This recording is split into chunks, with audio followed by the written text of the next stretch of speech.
Spoiler alert! This video contains spoilers. If you are a person who minds spoilers, we suggest you read the book first, unless you don't mind spoilers. Hi GDC family, and welcome to another book review. This is our second book review for the year, and the book that we were reading was Things Fall Apart by Chinua Achebe. Hopefully I pronounced the name and the surname correctly. So this book took a long while for me to read, because I think as I read the first few pages of the first chapter, I realized that this is one of those books that I think it would have been much better if I was reading it like in school or something, where we had like an in-depth analysis of the different characters, the setting and stuff like that. But thank God for Google, because some of those stuff I just Googled. And I got to realize it's quite a bizarre story. I really appreciate the way in which it was done. I really appreciate the character and how the character is described to us, and just everything that unfolded. Okay, so let me start.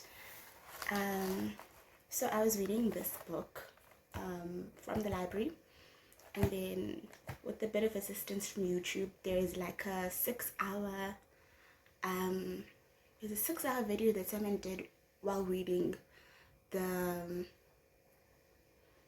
like a voiceover reading of the entire book, so that also assisted a bit. And then there are a few videos I found on YouTube about like some of the character studies and the character analysis and the analysis of the setting. So I think it's a very popular book that people prescribe for I think English reading in schools and stuff like that, but I wasn't privileged enough to actually get to have it as one of the set works prescribed for reading. So I used to hear about it, but I never got to read it. So this is my first time actually reading it. So the main character here is Okonkwo, and the book centralizes around this character.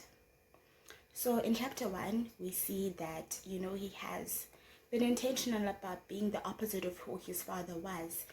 In his view, his father was a man who did not work hard and who was not worthy of respect, or rather whom he believed society did not respect. And from how he describes it, it's like he understands why, because his father was the type of person that he was, and he also owed people a lot of money. We also then see that that is the reason why he worked to become the person that he is.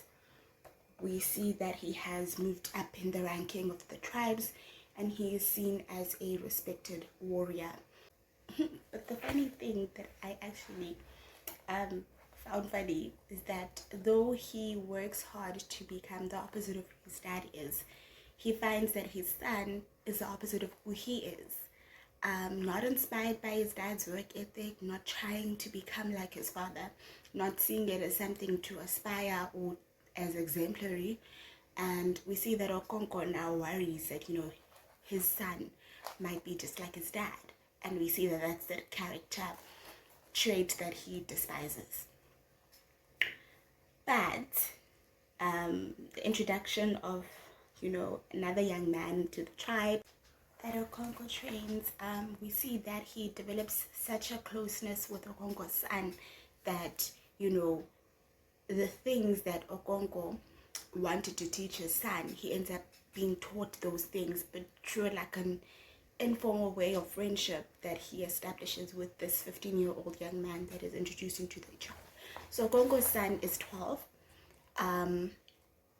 and this pleases, Okonkwo, because he admired the 15-year-old young man who was introduced into the child. I'm sorry, I forgot the names. So he admires him, his work ethic, and it's something that he really wants to be instilled in his own son. So when that happens, you see that he's very happy. But what intrigues me is the fact that, Okonkwo really works so hard to be this perceived, with this image that he wants people to perceive him as, that it's something that's kind of held him back a bit as a prisoner, I believe, because even when he feels, affection towards his 15-year-old old young man. He can't show it because of this ideology of he wants to be perceived as, that's, you know, blocking him. And again, when there's some information he gets from one of the elders in the tribe about this young man, you know, this 15-year-old young man, that he should kill him.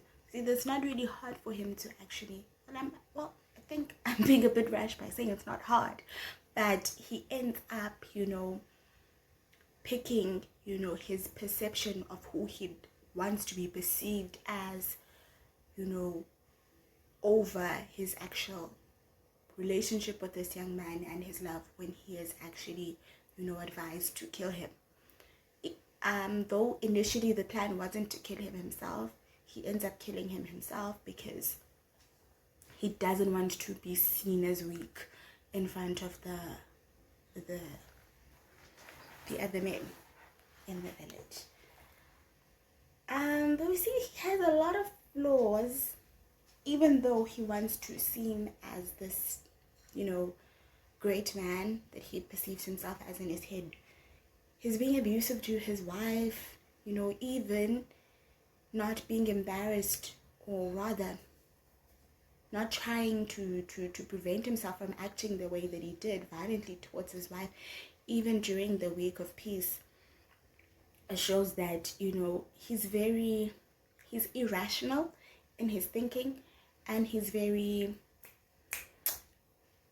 quick to act recklessly without properly thinking out, you know, his actions and the repercussions of his actions.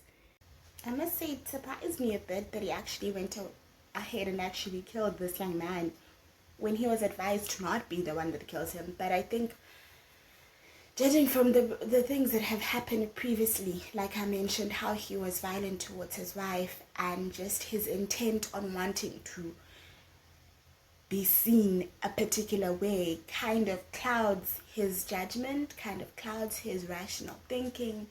So though it shocked me and it's kind of painful, I kind of saw how he ended up being the one that actually kills that young man, which breaks his son, because they developed like a really close relationship.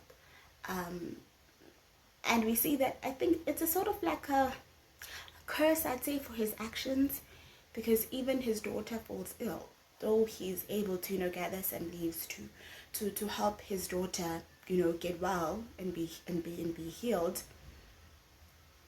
He still felt it. And we see that, you know, there's a lot of chaos that's happening now in his life, as I believe, as a result of his actions and the fact that there's blood now on his hands. And there's a little thing that they used to tell us, you know, at home, that if you do something wrong, that's from my family, if you do something wrong, like maybe if you break something or something, and then you don't report yourself, right, and apologize for your actions, you'll end up breaking stuff all the time, all right, because you're not putting an end to this supposed curse, right? So I believe that's kind of what happened to Okonkwo as well, because he killed this young man, and now his life is in disarray and chaos a bit. And then now we find that he even kills the son of the elderly that advised him to kill that young man. So now we see that, okay, no, there's like a spiral of chaos that's happening in his life. He gets repercussions for his actions, because he ends up being exiled for 7 years from, you know, his tribe. But luckily for him, he goes back to his mother's, you know, tribe, and he's welcomed there, and he gets to stay there for a while. So then now when he comes back to his old tribe, a lot has changed, right? Including now the introduction into the story, and I guess into the village, the tribe as well, of white men, right? And mostly we see that it's something that he opposes, especially now with the missionaries and the introduction of, you know, the gospel of God, and this is Jesus Christ, that is introduced into the tribe. And he's a man who's just like, you know what, we've been fine with how we've been living our lives. What's this God now you're talking about? We've been fine with how we've been living our lives and, you know, our relationship with our ancestors and the way that we've been living. Why are you coming here and trying to dilute what we believe in and how we've been doing things? Gongo is so militant and set in his face. It is sad though how he ends up, you know, dying because he ends up hanging himself. It would have been nice to, you know, see the character kind of grow and develop and learn from all these things and become better, I believe. But it's quite sad that he ended up killing himself. It's a tragedy, no doubt about it. It's a tragedy. But there are many lessons to be learned. I'm pretty sure you came up with, you know, different lessons than what I've shared, and I'd really like to hear from you.